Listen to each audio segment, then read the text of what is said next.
Black girl interrupts strict judge, I'm hungry. The courtroom goes silent. Was not just a title people whispered about later. It was a day that changed many lives. A day that began just like any other morning, but turned into something no one in the city would ever forget.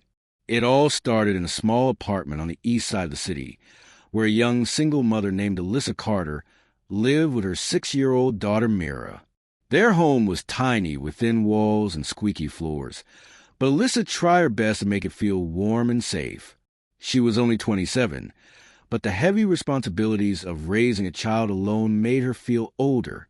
Every morning, before dawn even touched the sky, she would wake up, prepare herself for work, and then gently wake Mira, who always rubbed her sleepy eyes and hugged her mother tightly. That morning, Alyssa felt tired but hopeful.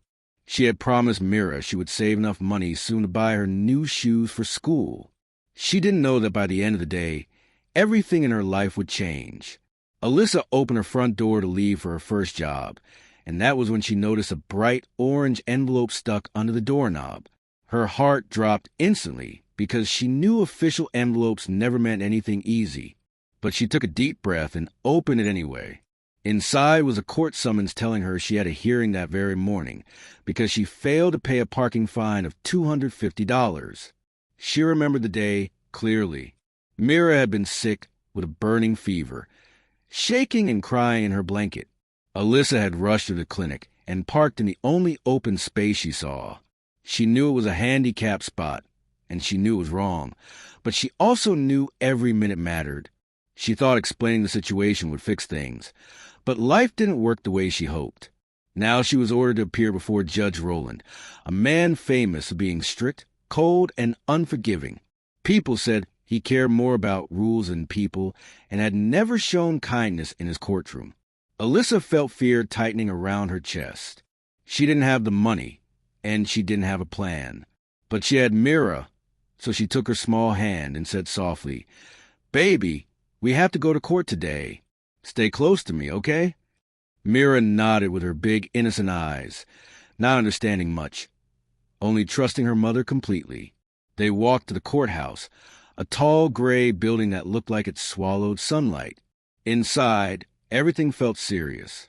Lawyers in neat suits walked quickly.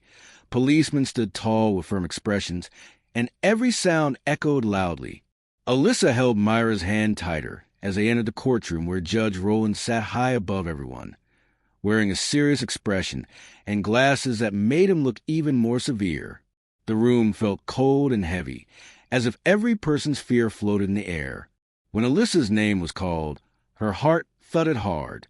She walked to the front with Mira at her side, trying not to shake. Judge Rowland looked down at the papers in front of him and said in a deep voice that carried across the entire room, "Miss Carter, you are here for illegally parking in a handicapped spot. How do you plead?" His tone was sharp, and Alyssa's hands trembled. She tried to speak, to explain about Myra's fever and the rush to get medicine, but before she could finish her sentence, something completely unexpected happened. Something that froze the entire courtroom into silence and changed everything. Little Mira, who had been holding her mother's hand quietly, stepped forward without fear, looked directly at the strict judge, and said loudly, "I'm hungry." The 3 simple words landed in the air like thunder. People gasped. A few jaws dropped. Even the court recorder stopped typing. It was so sudden, so honest, and so out of place that the entire room went still. Alyssa felt her face burn with embarrassment and panic. She bent down and whispered, "Mira, baby, not now." But Mira looked up with serious eyes and said, "But, Mommy, my tummy hurts." Judge Rowland stared at the little girl with a confused expression, as if he had never seen a child speak so boldly before. His cold eyes softened just a bit as he leaned forward. "What is your name?" he asked in a voice that was unexpectedly gentle. Mira, completely unbothered by the seriousness of the room, said proudly, "My name is Mira and I like waffles." A few people in the audience covered their mouths to hide their laughter. Even one officer had to look away to keep a straight face. Alyssa wanted to disappear, but she also felt something strange happening. Something she couldn't explain yet. Judge Rowland stared at Mira for a long moment. It was clear he was thinking about something deeply. The entire room waited, not knowing what would happen next. Then, in a sudden move no one had ever seen him make, he picked up a small silver bell and rang it sharply. "Recess," he announced. 10 minutes. A wave of shocked whispers rushed through the room. Judge Rowland never took breaks. He never paused a hearing. But now, he stood up and walked out through a side door. Alyssa stood frozen, unsure if she had ruined everything or if something else was happening. Mira tugged her sleeve and whispered, "Mommy, is he mad?" Alyssa didn't know what to say. Everyone in the room kept glancing at them, wondering what would come next. 3 minutes later, the side door opened again and Judge Rowland stepped out. But he wasn't alone. He was carrying a tray. On it were 2 plates filled with warm waffles and syrup glistening in the bright courtroom lights. The room fell silent again. Judge Rowland placed a tray on his bench and said, "Miss Mira, I heard you were hungry." There was no anger in his voice, no coldness, only sincerity. Myra's eyes widened and she smiled brightly. "Thank you, mister," she said happily. The bailiff brought the plates to them, and Mira began eating eagerly, making soft little noises as if each bite tasted like magic. People in the court smiled, whispered, and watched with disbelief. Alyssa didn't know whether to cry or apologize. She started to say, I don't know what to say, Your Honor." But Judge Rowland lifted his hand gently. "No need to say anything," he said. "Sometimes children remind us of things adults forget." His eyes looked distant, thoughtful. As Mira ate, Judge Rowland watched her, and something inside him seemed to shift. The room felt lighter now, as if the cold walls around him were melting slowly. When Mira finished eating, the judge tapped his gavel lightly. The hearing resumed. Alyssa braced herself for the worst, her heart pounding. Judge Rowland picked up the papers, adjusted his glasses, and spoke with calm seriousness. "Ms. Carter," he said, "parking in a handicapped space is a violation of the law." Alyssa's stomach tightened. She already felt defeated. But then the judge continued, his voice softer. "However, I have reviewed your situation. You were getting medicine for your sick child. You were alone. You were desperate. And it is clear that you're doing everything you can to raise her responsibly." Alyssa felt tears fill in her eyes. She didn't know how to breathe. Then the judge said something no one expected. "I am dismissing your fine." The whole room gasped. Alyssa covered her mouth. She felt her knees weaken. "Thank you," she whispered, barely able to speak. But Judge Rowland wasn't finished. He reached into his drawer and pulled out a paper. "I am giving you a list of local programs," he said, "that provide food assistance, job training, child care support, and housing help. Please use these resources. I believe you can build a better life for your daughter." Alyssa took the paper with shaking hands. Tears ran down her cheeks freely now. Mira tugged her mother's arm again and asked loudly, "Mommy, is the judge a superhero?" The room erupted into laughter. Even the judge smiled, an expression that almost no one had ever seen. "No," he said gently, "but today your daughter reminded me how to be human." The hearing ended with warm applause. And that was only the beginning of a story the whole city would soon talk about. As the courtroom slowly emptied, Alyssa stood frozen in the aisle, holding the paper Judge Rowland had given her. She felt like her heart was still racing, beating so loudly she could hear in her ears. Mira held the empty plate from her waffles and giggled as if nothing unusual had happened at all. But to everyone else in that room, something unbelievable had just occurred. People whispered as they walked past, some smiling warmly, others shaking their heads in disbelief. One woman even touched Alyssa's arm gently and said, "Your little girl, she's special. Don't ever lose that spark in her." Alyssa nodded, still trying to process everything. She felt overwhelmed, relieved, confused, and touched all at once. She wanted to cry and laugh at the same time. Just as she started walking toward the exit, the bailiff hurried after her and handed her a small beige envelope. "The judge wanted you to have this," he said with a polite nod.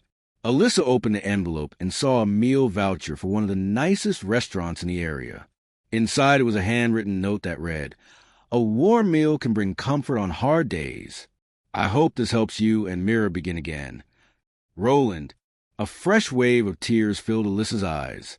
Her voice trembled as she whispered, "Thank you. Thank you so much." The bailiff gave a small smile and walked away. When Alyssa looked down at Mira, the little girl was staring at the voucher like it was a treasure map. "Mommy," she said excitedly, "does this mean we can eat pancakes again? Like real ones? With syrup?"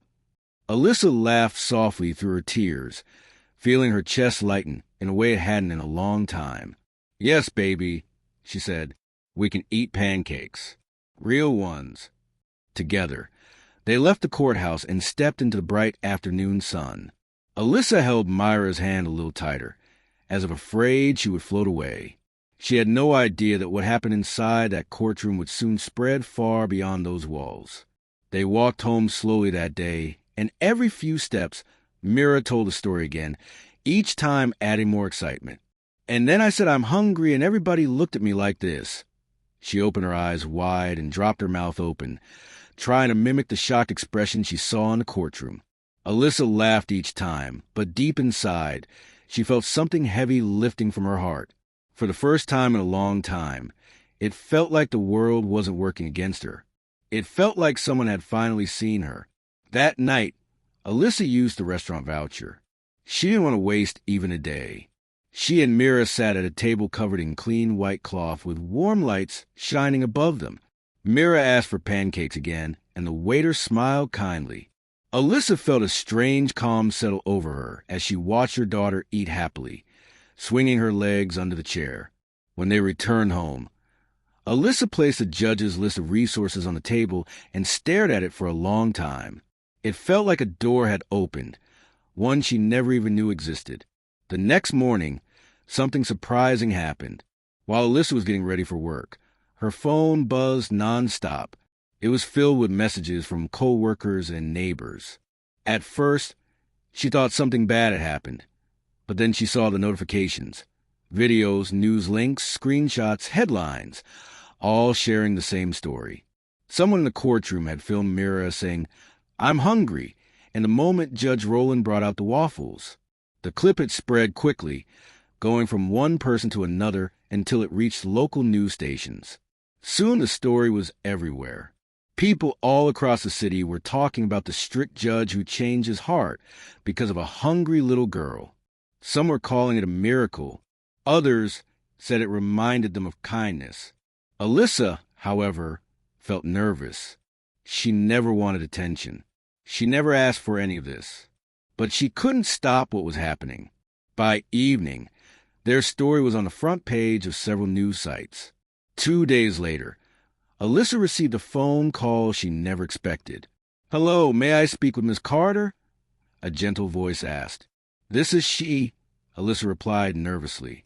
"Ms. Carter, this is Helen, Judge Roland's assistant. The judge asked me to check on how you and your daughter are doing. He also wanted me to inform you about another program that might help you with housing expenses." Alyssa felt her throat tighten. No one had ever checked on her like this before. No one had cared enough to follow up. She thanked Helen quietly, and after the call ended, she sat on her bed for a long time, holding the phone to her chest. She felt seen. She felt cared for. She felt hopeful. Over the next few weeks, Alyssa's life began to transform in ways she never expected. She applied for a job training program the judge had recommended.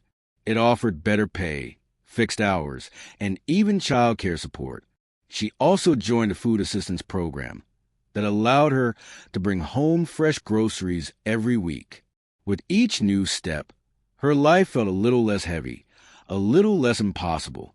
Mira also flourished. At school, her teacher told Alyssa that she was talking more, smiling more, and making new friends. The story of the courtroom moment became something a legend at school, and children asked Mira to tell the story again and again. Mira always started with a dramatic gasp and then declared proudly, I said I'm hungry and the judge brought me waffles. Everyone listened with big smiles. Months passed, and Alyssa's life looked nothing like before. She got a new job as an office assistant at a company close to home. The pay was better than both her old jobs combined. She moved into a safer and nicer apartment where Mira had her own small room painted in soft yellow. They celebrated the little things now: warm dinners, bedtime stories, quiet evenings without fear. Alyssa often thought about the judge who had changed everything with one simple act of kindness. She had written him a thank you letter, but she never expected to see him again. But life had one more surprise waiting. It happened on a sunny Saturday morning, the day of Myra's 7th birthday. Alyssa was in the kitchen mixing cake batter when someone knocked on the door. Mira ran to open it, and then Alyssa heard her gasp loudly. "Mommy, come here," she shouted. Alyssa wiped her hands quickly and walked to the door, only to freeze in shock. Standing there, dressed in a simple button-down shirt, holding a small wrapped gift, was Judge Rowland himself. Alyssa's breath caught in her throat. "Your Honor, I didn't expect." He smiled gently, a smile that looked strange on him but warm at the same time. "I don't usually visit people," he said softly, "but today felt like a good day to deliver this in person." Mira jumped excitedly.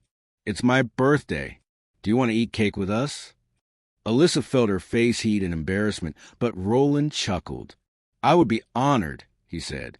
He stepped inside their little home, looking around quietly, taking in the small decorations Mira had made. He handed the wrap box to Mira, who tore it open immediately. Inside was a beautifully illustrated storybook. On the first page, handwritten in neat letters, it said, "From Mira, who reminded me that kindness is never small. Rowland." Mira hugged him without hesitation. Alyssa froze in shock, but Rowland knelt down and hugged her back gently. They ate cake together in the small kitchen, laughing at Myra's silly jokes and talking about simple things. Alyssa felt something warming her heart, something like gratitude, respect, and comfort. The judge looked different without his robe, softer, human. When he finally stood to leave, he said something Alyssa never forgot. "You and your daughter didn't just change your lives that day," he said quietly. "You changed mine too." When the door closed behind him, Alyssa pressed her hand to her chest. Mira looked up at her with sparkling eyes and said, "Mommy, I think he is a superhero." Alyssa smiled through tears. "Maybe he is," she whispered. And that is how a tiny voice, 3 simple words, and one unexpected act of compassion changed the future for 2 people who had been fighting alone for far too long. After the judge's visit, the apartment felt different, almost lighter, as if the walls had absorbed the kindness he left behind. Alyssa sat at the kitchen table long after he had gone, staring at the empty cake plates and the colorful storybooks sitting beside them. Mira had run off to her room, already reading the first pages with her legs swinging happily over the side of the bed. Alyssa placed her hand gently on the book's cover, feeling the warmth of the moment all over again. She whispered to herself, "How did this happen? How we go from struggling every day to this?" It felt unreal, like a dream she was afraid to wake up from. All those nights she cried quietly while Mira slept, all the moments she felt like giving up, all the time she wondered if life would ever be kind. Now something better was happening, something she never expected. And it all started with her little girl saying, "I'm hungry," in the middle of a courtroom. In the weeks that followed, Alyssa noticed more changes, not just in her life, but in Myra's school, the neighborhood, and even the city. The story of Mira and Judge Rowland had spread farther than she ever imagined. One morning, while walking Mira to school, they saw a poster outside a community center that read, "No Child Hungry Project, inspired by a brave little girl." Alyssa stopped in her tracks, stunned. Under the words was a cartoon drawing of a small girl raising her hand and saying, "I'm hungry." Mira looked up at her mother proudly and said, "Mommy, that looks like me." Alyssa felt her throat tighten as she nodded. The community center had started a program that offered free breakfast to children every morning, so no child had to sit in a classroom with an empty stomach. Parents from all over the neighborhood began talking about how much it helped them. Alyssa couldn't believe that her daughter's simple words had sparked something so meaningful. One afternoon, as she picked Mira up from school, the principal approached her with a smile. "Ms. Carter," he said kindly, "I wanted to let you know that we're starting a new parent help program. We'll offer night classes for job training and budgeting, and we'd love for you to be one of the first parents to join." Alyssa blinked in surprise, touched that they even thought of her. "I would like that very much," she said softly. As they walked home, she held Myra's hand and felt something she had not felt in years. Confidence. She was finally beginning to see a path forward, one that didn't feel dark or uncertain. Every day, she felt stronger. Every day, she felt like her life was slowly being rebuilt from the inside out. But life has a way of testing people even when things start to get better. One cold night in early winter, Alyssa came home to find a notice taped to her apartment door. Her hands shook as she tore it down. It said the building had been sold and would undergo renovations, meaning all tenants had 30 days to move out. Alyssa felt the world crash around her again. 30 days. She didn't have savings for a new place. Even with her new job, she couldn't afford the high deposits most apartments required. When she went inside, Mira looked up with curious eyes and asked, "Mommy, what's wrong?" Alyssa forced a smile and hugged her daughter close. "Nothing, baby," she whispered. But inside, she was breaking again. That night, after Mira fell asleep, Alyssa sat at the table with her head in her hands, feeling old fears creep back in. How could she lose everything again? The next morning, she did something she hadn't done before. She reached out for help. She called the community center, the food assistance office, and even her new workplace's HR department. Everyone tried to help, but no one had an immediate solution. Alyssa felt her hope slipping away. But then, as she checked her voicemail that afternoon, she heard a calm, familiar voice. "Ms. Carter, this is Judge Rowland. My assistant informed me about your building situation. Please come to my office tomorrow morning. I believe we can find a solution." Alyssa froze, shock spreading through her chest. She played the message again and again, hardly believing it. Mira walked in and asked, "Mommy, why are you smiling weird?" Alyssa scooped her up and whispered, "Because maybe things are going to be okay." The next morning, she walked into the courthouse, nervous but hopeful, holding Myra's hand tightly. Judge Rowland met them in his office instead of the courtroom. He wasn't wearing his robe today, only a simple gray sweater that made him look far less intimidating. He motioned for them to sit. "Ms. Carter," he began gently, "I heard about your housing problem. I don't want you and Mira to go through something so stressful again." Alyssa nodded, unable to speak. Rowland continued, "There's a new community housing fund created by local donors after they heard your daughter's story. The fund helps families in crisis find stable homes. I believe you qualify." Alyssa felt tears run down her face before she could stop them. She covered her mouth with her hand, overwhelmed. I don't know what to say," she whispered. Rowland smiled kindly. "You don't need to say anything. Just accept the help. You deserve it." With help from a housing fund, Alyssa found a small but beautiful apartment in a safe neighborhood. It had clean hallways, a little playground outside, and bright windows that let in warm sunlight. Myra's new room had soft pink walls and space for all her drawings. On their first night there, Mira twirled around the living room, laughing, while Alyssa watched with tears of joy. Something inside her had healed in a way she never thought possible. For the first time in many years, she felt like she had a real home. As winter settled in, Alyssa's life found a new rhythm. She woke up early, packed Myra's lunch, made breakfast, and walked her to school. She worked at her new office job with pride. Her co-workers respected her, and her boss often told her she had a bright future. Mira continued to grow braver, kinder, and happier every day. She talked nonstop about school, her friends, and all the things she wanted to do when she grew up. "I want to be someone who helps people," she told her mother one night, hugging her tightly, "like Judge Rowland helps us." Alyssa held back tears and kissed her forehead. "You can be anything you want," she whispered. But the biggest surprise came on a snowy morning in December. Alyssa received a letter in the mail addressed in neat handwriting. Inside was an invitation to a special community event at the courthouse.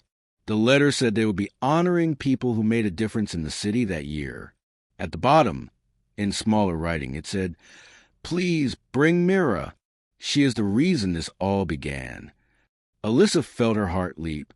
She told Mira, who squealed excitedly and jumped up and down, "Mommy, do I get to wear my sparkly shoes?" Alyssa laughed. "Yes, baby, your sparkly shoes." The day of the event arrived, and the courthouse looked completely different. Instead of cold walls and silent halls, the rooms were decorated with lights, posters, and pictures of children smiling. Community leaders, teachers, volunteers, and families filled the room. When Alyssa and Mira walked in, people began whispering, smiling warmly at them. Then Judge Rowland stepped up to the podium. He looked confident but also emotional. "Today," he began, "we honor the small actions that make big changes. Actions that remind us of kindness, courage, and the power of one voice." He paused, looking directly at Mira. This little girl reminded us that hunger is not a small problem. She reminded us that children deserve to be heard. Mira hid behind Alyssa's legs shyly as everyone clapped. Rowland continued, "The No Child Hungry Project now feeds over 800 children every week. And it all began because a 6-year-old girl spoke 3 honest words." He gestured for Mira to come forward. Alyssa knelt and whispered, "Go on, baby." Mira walked to the judge, holding her mother's hand for courage. Rowland handed her a small medal that said Young Heart Award. Mira beamed, showing all her teeth. "Thank you," she whispered shyly. The whole room applauded, and Alyssa felt tears of pride fill her eyes. She looked at her daughter and realized how powerful innocence could be. As the ceremony ended and people came to congratulate them, Alyssa felt something she had never felt before. She belonged. She wasn't just surviving anymore. She was part of a community that cared. She looked at Mira, who was showing her medal to a group of children, and Alyssa whispered to herself, everything changed because she was brave enough to speak. Outside, snowflakes fell gently from the sky. Alyssa stepped out of the courthouse, holding Myra's hand, and looked up. She felt peace in her heart. She felt gratitude, and she felt hope for the future. And so, the story that started with the title, Black Girl Interrupts Strict Judge, I'm Hungry, The Courtroom Goes Silent, became much more than a moment in the courtroom. It became a chain of kindness, a reminder that compassion can grow into something bigger than anyone expects. As Alyssa and Mira walked home that snowy afternoon, the cold wind brushed against their faces, but neither of them felt it. Their hearts were too warm. Mira swung her small medal back and forth as she walked, her sparkly shoes crunching softly on the snow. "Mommy," she said suddenly, "do you think other kids will get food now because I said I'm hungry?" Alyssa looked down at her daughter and smiled softly. "Yes, baby," she said. "A lot of kids are eating because of you." Mira grinned proudly, as if she had just saved the whole world. And in a way, she had. Alyssa tightened her scarf around her neck and thought about how life had changed so quickly. Months ago, she was struggling to pay bills, skipping meals so Mira could eat, working too many hours, and praying for life to be kinder. Now their lives were filled with hope. She felt like someone had turned on a light inside her chest, one that would never go out. That night, after dinner, Mira curled up on the couch with her new storybook from Judge Rowland. Alyssa watched her daughter read the bright pages, her lips moving softly as she sounded out the words. Alyssa felt a soft ache of gratitude in her heart. She remembered how Mira used to struggle with reading, because she was always tired from staying in overcrowded places or skipping meals. Now, with a full stomach and a safe home, Mira read faster, laughed louder, and dreamed bigger. When the cold evening grew louder outside, Alyssa pulled a blanket over her daughter's shoulders and sat beside her. "Mommy," Mira whispered without looking up from the book, "do you think the judge reads stories too?" Alyssa smiled. "Maybe he does. Maybe good judges read stories so they can remember how to be kind." Mira nodded as if that made perfect sense. The next morning, Alyssa woke early, made warm oatmeal, and braided Myra's hair while the little girl hummed happily. As they walked to school, Alyssa noticed someone waiting near the gate. It was a reporter, the same one who had interviewed her months ago when the story first went viral. He smiled politely. "Ms. Carter, may I speak with you for just a moment?" Alyssa hesitated, unsure, but the man kept his voice gentle. "I wanted to tell you something," he said. The video of Mira in the courtroom didn't just spread across the city. It reached national television. People in other states are starting similar food programs. Your daughter helped spark a movement. Alyssa's eyes widened in shock. "But she's just a little girl," she whispered. The reporter nodded. "That's exactly why it touched so many hearts." After he left, Alyssa stood for a moment, her breath foggy in the cold air, trying to understand the weight of his words. Mira tugged her sleeve. "Mommy, are you okay?" Alyssa knelt down and hugged her tightly. "Yes, baby," she said. "I'm more than okay." She walked home slowly, thinking deeply about everything that had happened. She wondered if Judge Rowland knew that the small moment he created in his courtroom had spread like a wave of kindness across the country. She wondered if he knew how many families he had touched. She promised herself she would tell him someday. Weeks passed, and winter began to fade. The snow melted, the air warmed, and flowers began to bloom around their new neighborhood. Myra's school announced a spring festival, and Alyssa volunteered to help with the decorations. She knew almost all the parents now, and people greeted her with smiles and warmth. For the first time, Alyssa felt like part of a community instead of someone surviving alone. One evening, while painting cardboard flowers with Mira, there was a knock at the door. When Alyssa opened it, she found a neatly dressed woman holding a folder. "Good evening," she said. "I'm from the local Women's Support Foundation. We heard about your story and would like to offer you a scholarship to continue your education." Alyssa's eyes widened. "My education?" The woman nodded. "Yes. You mentioned in your interview months ago that you wanted to study office management and maybe become a supervisor one day. We want to help you do that." Alyssa felt the world spin for a moment. Her dreams, those tiny dreams she had buried deep inside because life had been too hard, began to glow again. After the woman left, Alyssa sat on the couch holding the scholarship letter tightly, her hands shaking. Mira climbed onto her lap. "Mommy, what's wrong?" Alyssa wiped her tears and smiled. "Nothing, sweetheart. Something very good is happening." Mira wrapped her arms around her mother. "Does that mean you're going to be a big boss someday?" Alyssa laughed. "Maybe I will." As spring arrived fully, Alyssa began taking night classes. She studied hard, even though it was difficult balancing school, work, and parenting.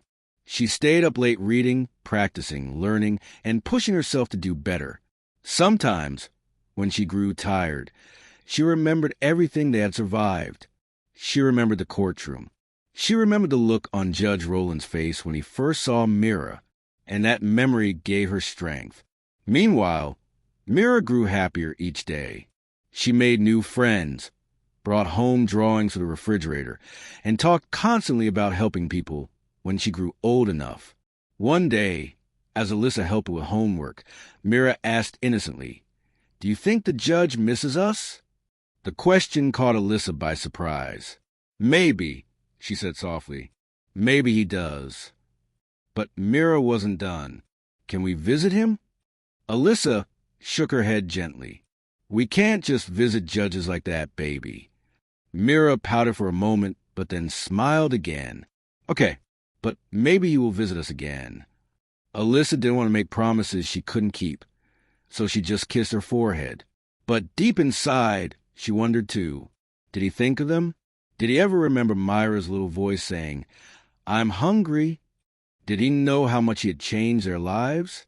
Then, one afternoon during early summer, as Alyssa walked home from her evening class, she saw a familiar figure standing near the new playground by her apartment. At first, she thought her eyes were tricking her, but when the man turned slightly, she recognized him immediately. Judge Rowland. He stood quietly, holding a small bag in one hand, watching Mira play on the swings with her friends. Alyssa's heart skipped a beat. She walked toward him slowly. "Your Honor," she said softly. Rowland turned toward her with a gentle smile. "Hello, Miss Carter." His voice carried warmth she rarely heard in the courtroom. "I was attending a meeting nearby and thought I would stop by. I brought Mira a gift." He lifted the small bag. Alyssa smiled, touched. "You didn't have to do that," she whispered. Rowland looked at Mira swinging high into the air, her laughter clear like bells. "I know," he said softly. "That's why I did." Alyssa stood beside him, watching her daughter. "She asks about you sometimes," she admitted quietly. Rowland's eyebrows lifted slightly in surprise. "Does she?" Alyssa nodded. "She says you're a superhero." That made Rowland laugh, a deep, warm laugh that made him look years younger. "Well," he said, "I don't know if I'm that, but she changed something in me. That day, I learned something I didn't know I needed to learn." Alyssa looked up at him. "Kindness." He shook his head gently. "Humanity." Mira spotted them and ran over, her braids bouncing. "Judge!" she shouted happily, as if he were her favorite uncle. Rowland knelt and handed her the small bag. Inside was a set of colored pencils and a thick drawing pad. "For your art," he said. Mira hugged him tightly without hesitation. Alyssa watched the moment with a full heart. It wasn't just gratitude anymore. It was connection, a bond that had formed in the most unexpected place. As the sun began to set, Rowland stood and said quietly, "You've done well, Miss Carter. Really well." Alyssa lowered her eyes shyly. "I'm trying." Rowland nodded. "And succeeding." He shook her hand gently. "If you ever need anything, not as a judge, but as a friend, you know where to find me." Alyssa felt warmth bloom in her chest. "Thank you," she whispered. When he walked away, Mira waved until he was completely out of sight. Then she looked at her mother with shining eyes. "Mommy," she said with confidence, "I told you he would visit again." And Alyssa realized her daughter had been right all along. Time passed slowly and quickly at the same time after that day in the park, like pages turning a storybook without anyone noticing how thick the book had become. Alyssa kept studying at night, working in the day, and being a mother always. Sometimes she felt tired, so tired that her eyes burned and her hands shook when she held her pencil in class. But she kept going because she remembered the times when she had nothing. Every time a hard thought came, she would see Myra's smiling face in her mind or hear her little voice saying, "I'm hungry," in that big, quiet courtroom, and it reminded her why she had to keep pushing. She slowly moved from being just an office assistant to someone people trusted with more tasks.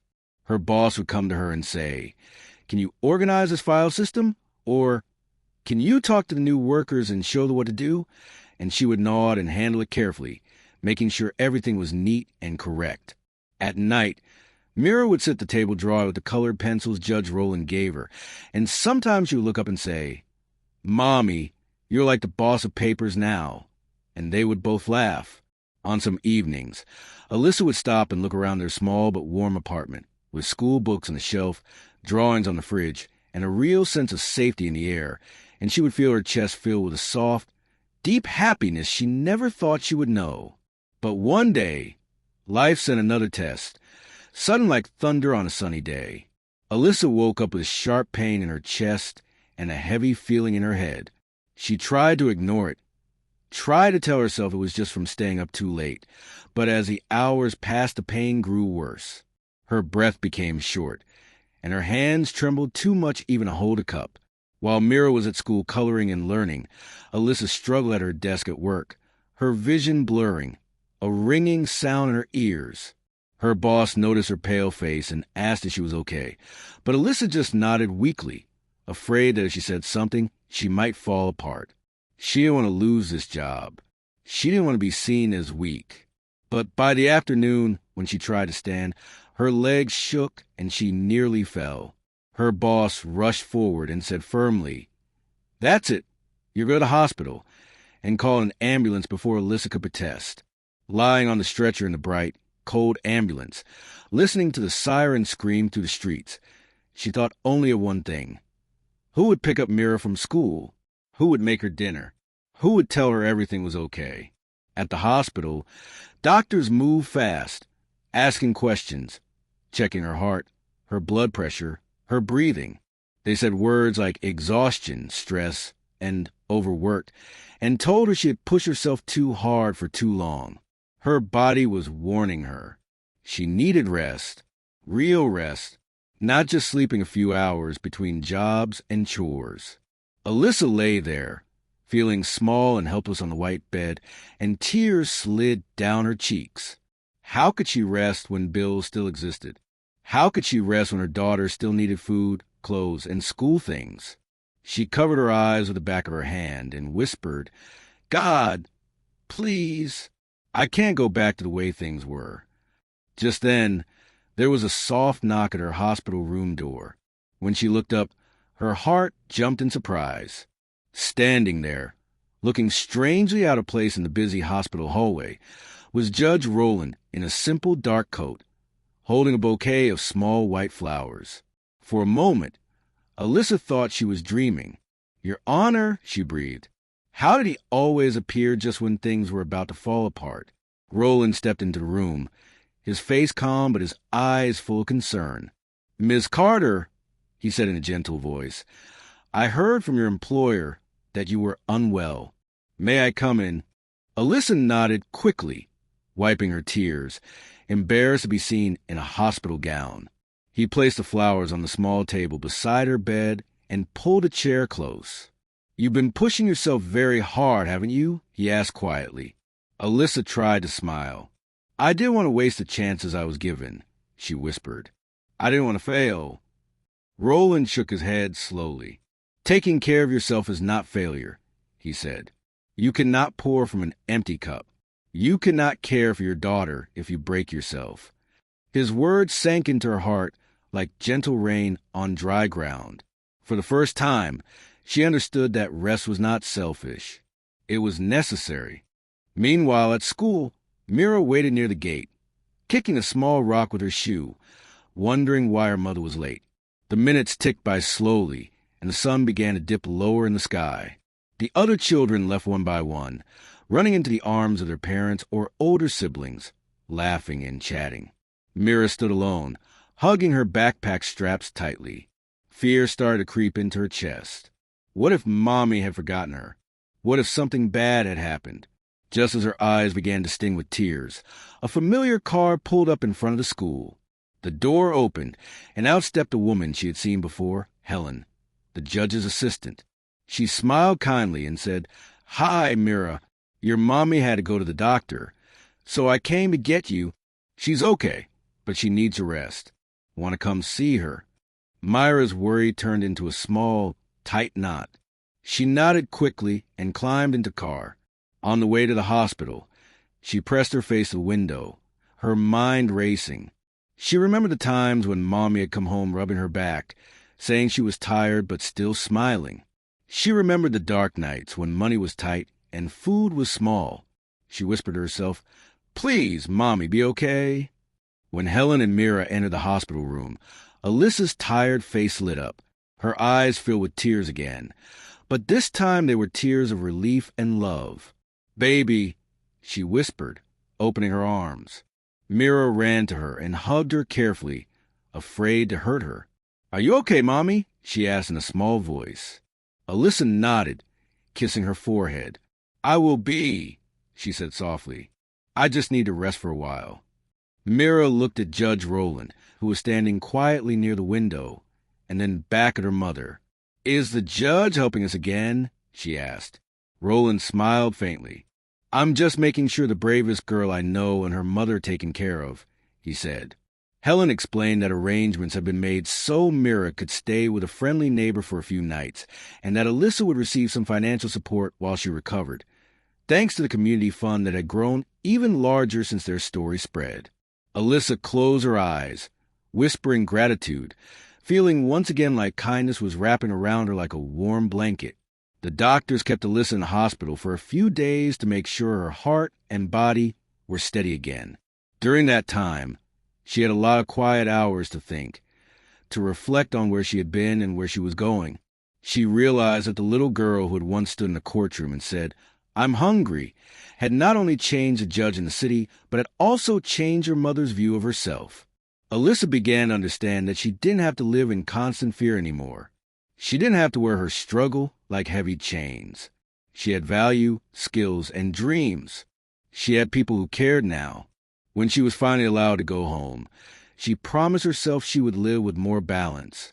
She would still work hard, still study, still reach for better things, but she would also listen to her body, rest when she needed, laugh more with her daughter, and take quiet moments to appreciate how far they had come. Months turned into a full year after the original courtroom incident, and the city marked the anniversary in a surprising way. A local artist painted a beautiful mural on the side of the community center. It showed a small black girl standing bravely in the center of a courtroom, her hand on her tummy, her head lifted, and her mouth open as if speaking. Around her were images of children eating at long tables, families smiling, people sharing bags of groceries, and volunteers serving food. At the top of the mural were the words, "Every voice matters." When Alyssa and Mira first saw the mural, they stood silently for a long time, hand in hand. People walked past, pointing and talking about how one moment had changed so much. Tears slid down Alyssa's cheeks again, but this time they were not tears of pain. They were tears of honor, of wonder. Mira tilted her head and said, "Mommy, do you think that's really me?" Alyssa brushed her hand over Myra's hair and smiled. "I think it's you and every child like you," she answered softly. Around that same time, the court invited Alyssa to speak at a special event for new judges and lawyers about the importance of seeing the people behind the cases. At first, Alyssa felt scared. She wasn't used to speaking in front of big groups, especially not in a place that once scared her so much. But when she stood at the podium, looking out the rows of serious faces, she remembered the past version of herself. The woman who walked into this building with fear in her chest and no idea how she would pay a fine. She took a deep breath and began to speak in simple, honest words, telling them about that day, about the fear of being judged without being understood, about the way one small act of compassion from Judge Rowland had changed her entire life. She talked about Mira, about hunger, about second chances. She didn't use big words. She talked like a mother, like a worker, like a human being. When she finished, there was a long silence, then a strong wave of applause. Some of the judges had tears in their eyes. Afterward, a young lawyer came up to her and said, "Thank you. I will remember your story every time I see a scared parent in this room." Judge Rowland was there too, watching from the back. When everyone began to leave, he walked up to her with a proud look on his face. "You did very well," he said. Alyssa smiled shyly. "I was so nervous," she admitted. "I was afraid my voice would shake, and I would forget what to say." Rowland shook his head. "Your voice shaking would not matter," he replied. "What matters is that you spoke the truth. And today you did something many people never do. You spoke your pain out loud so others could learn from it. That is courage." Standing there in the hall where her story first began, Alyssa felt something close inside her, like a circle finally completed. She understood now that her past struggles were not just heavy stones holding her down. They were also steps lifting her higher, giving her a place to stand and help someone else. As the years went by, life continued to move forward. Mira grew taller, her face changing from a round-cheeked child's to a bright, strong young girl's. She did well in school, especially in art and writing. Teachers often wrote notes home, saying she was kind to classmates, always willing to share her lunch or listen when someone was sad. The story of the courtroom sometimes came up when people recognized her name, but most of the time, she was simply Mira, friend, student, artist, and dreamer. At home, she decorated the walls with her drawings. Pictures of families hugging, of judges smiling, of long tables full of food. One drawing showed a little girl standing under big letters that spelled hope. Alyssa kept that one tape beside her bed. One evening, when Mira was around 10 years old, she sat at the table with a serious look on her face. "Mommy," she said, "can I ask you something?" Alyssa put down the dish she was drying and sat across from her. "Of course," she replied. Mira twisted her pencil between her fingers. "Do you ever wish that day in court never happened? Like, that I never had to be hungry like that?" The question hit Alyssa's heart hard. She took a deep breath, thinking carefully. "I wish you never had to be hungry," she said honestly. "I wish things had always been easy for us. I wish I could have always given you everything you needed without fear." She paused, then reached across the table and took Myra's hand. "But I don't wish that day never happened, because that day showed people who we really were. It showed them that we were not just a case number. We were people, and it opened doors I didn't even know existed. It helped other children, too. Children we will never even meet. So no, I don't wish it away. I only wish I had found help sooner." Mira nodded slowly, her eyes thoughtful. "Then I'm glad I said it," she whispered. "I'm glad I said I'm hungry." Years later, when people told the story of a strict judge and a little girl in a courtroom, they sometimes changed the details a little, as stories often do. They said the judge burst into tears, or that the whole courtroom sang, or that the little girl delivered a long speech about hunger. But the true story was simpler, smaller, and yet so much bigger at the same time. It was just a child being honest about what she felt at that moment, and an adult choosing to listen instead of punish. That small connection had grown into something powerful. New food programs, a housing fund, scholarships, and a shift in how some judges and lawyers saw the people who stood before them. It had given a tired young mother a second chance and turned a lonely little girl into a symbol of courage and truth. And it had softened the heart of a man who once believed that rules mattered more than people, teaching him that justice without compassion was incomplete. On the 10th anniversary of that day, the city held a big gathering at the community center. There were tables with food, games for children, and a small stage set up under the mural. Alyssa, now working as an office manager with several people under her guidance, stood with pride as she watched families laughing and children running. Mira, now a teenager with bright eyes and long braids, helped serve food to younger kids, smiling and chatting with them, making sure everyone had enough to eat. She moved with calm confidence, no longer the tiny girl who once clutched her mother's skirt in fear. She had grown into someone strong and gentle, someone who understood hunger not just in the stomach but in the heart. As the sun began to set and orange light warmed the sky, someone tapped a microphone and asked everyone to gather near the stage. Judge Rowland, older now with more gray in his hair, but the same steady eyes, stepped up to speak. Alyssa and Mira stood in the front row. He looked out the crowd and smiled. 10 years ago, he began, I sat in a courtroom that felt cold, strict, and distant. I thought my job was only to follow the law exactly as written. That day, a little girl interrupted me in the middle of a hearing and said 3 words, "I'm hungry." The crowd grew quiet, leaning closer to listen. Roland continued, "Those words could have annoyed me. They could have been ignored, but they weren't. Instead, they opened my eyes. They reminded me that every person who stands before us is a human being with fears, needs, and stories we might never know if we don't take the time to ask." He gestured to the mural. Because of that moment, this center was built up, these programs started, and hundreds of children no longer go to bed with empty stomachs. That is not my achievement alone. It belongs to a mother who never gave up and a child who dared to speak. He then called Alyssa and Mira up onto the stage. As they walked up, people clapped loudly. some cheering their names. Alyssa felt shy, but she also felt proud. Mira stood tall beside her, her eyes shining in the fading sunlight. Judge Rowland turned to them and said, "I once thought I was only a judge, but you too showed me I could be more, a helper, a listener, a part of the community." His voice trembled slightly. "You reminded me that even someone like me, who spent years hiding behind rules, could change." He turned back to the crowd. "Let this story never be just about me, or just about them, or even just about this city.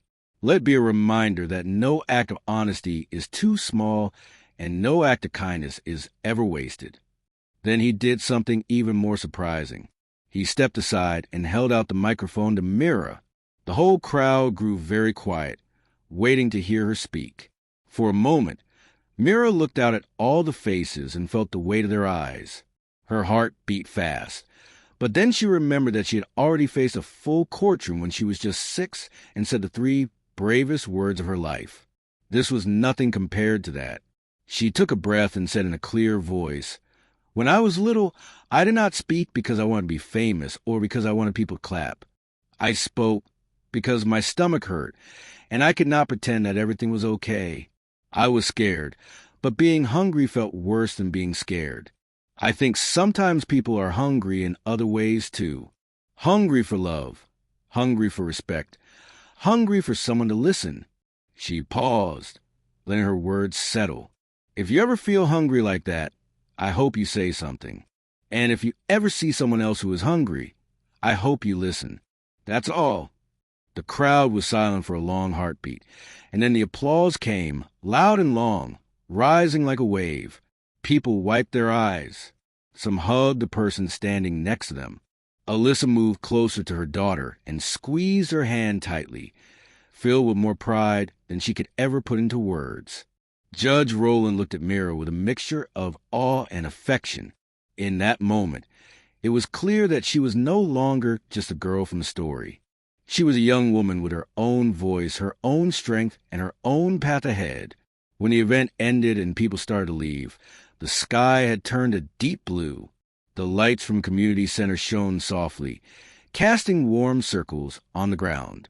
Families packed up, children laughed, and volunteers folded tables. Alyssa, Mira, and Judge Rowland stood together near the mural one last time that night. They looked up at the painted image of the little girl in the courtroom, frozen forever in that brave moment. "It feels like a different lifetime," Alyssa said quietly. "And also like yesterday." Rowland nodded slowly. "Some moments never really end," he replied. "They just keep echoing through the lives they touch." Mira slipped her arms through both of theirs, linking them together. "Do you think people will still tell this story when we're all old?" she asked playfully. Alyssa laughed. "Probably," she said. "People like stories that show them there is still kindness in the world." Rowland smiled gently. "And this," he said, "is one story worth repeating." They stood there in comfortable silence for a while. 3 lives that once had nothing in common, now forever tied by a single moment of truth. And as the night wrapped softly around them, their story settled into the hearts of everyone who had heard it. It was no longer just a courtroom memory or a viral video or a mural on the wall. It had become a living reminder that even in places built on rules and judgment, there is still room for mercy, softness, and care. It had become proof that a child's voice can break through the hardest walls, and that a strict heart can learn to bend without breaking.